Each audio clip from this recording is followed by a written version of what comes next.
See, a lot of folk won't let you forget what you used to do or what you have done, what mistakes you've made. All of us have made some mistakes in life.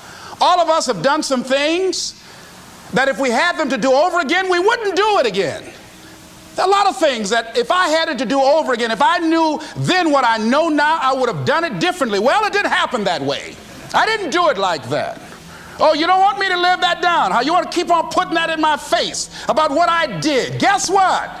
I'm not interested. When you permit things to use you, you can't change the past, but you can interpret. You can reinterpret how you see it.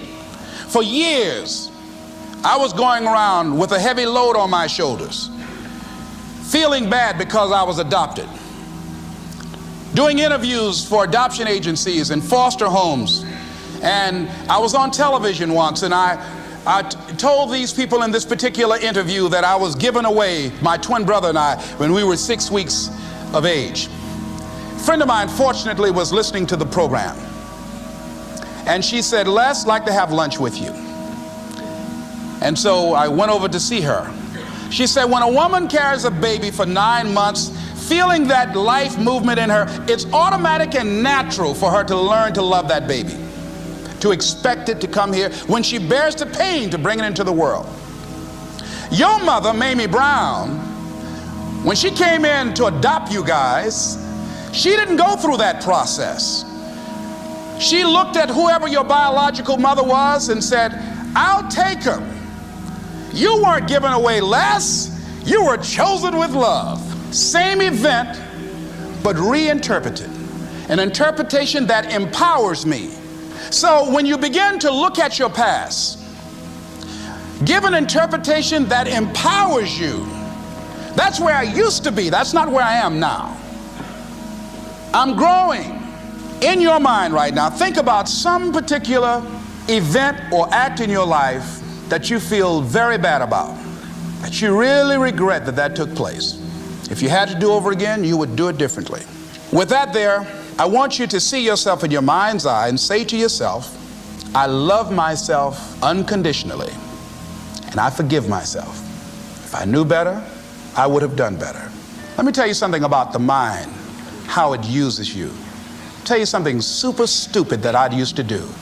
Do you know for years I hated my mother and my father, whoever they were, because they gave me away as I thought at that point in time? And guess what?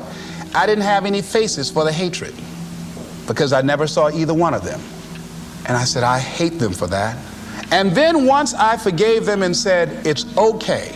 Had they not given me away, I would have never been blessed to have the mother that I have. But when I went through this process, saying forgive them, I remember in my mind as I was trying to picture these people, I had two individuals in my mind standing there with no faces because I didn't know how they look.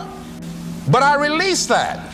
I let that luggage go. Think about somebody that you've hurt, somebody that you've disappointed, either deliberately or inadvertently, or someone that has hurt you, that caused you some pain, caused you some disappointment, somebody that you don't like.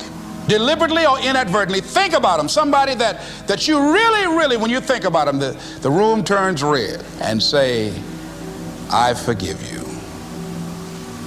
I forgive you unconditionally. Whew, boy, that's a heavy load to let off. Reinterpreting our past, understanding and knowing that we can move from where we are, that we can begin to design the kind of life that empowers us, that gives us happiness, that enable us to be on top of who we are, knowing that as we begin to explore new horizons and new vistas in life, that as we begin to focus on developing ourselves, as we begin to elevate ourselves and not to follow the crowd, activating the thinker in us and disciplining and putting on hold the emotional part of ourselves. It's not easy, but through practice and practice and practice. Practice makes what? Absolutely not. Dismantle that belief system. Practice makes improvement. You can always better your best. You can always go beyond anything that you have ever done. You'll never hit a state of perfection. You're always bigger than what you do. And so all you're looking for are new breakthroughs through practice and practice and practice. You'll get better and better and better. And there's still some things that will happen to you that will catch you on the blind side that you did not anticipate. You'll get knocked down, but you won't be knocked out. You'll be able to get to your feet again, be on the ropes, but you'll have a fast recovery rate when you work on yourself. What are the things that you must overcome? What qualities about your personality you know that you're going to have to change, because those particular characteristics are liabilities to you? What are your assets? What are your strong points? Look at and evaluating yourself to make that determination.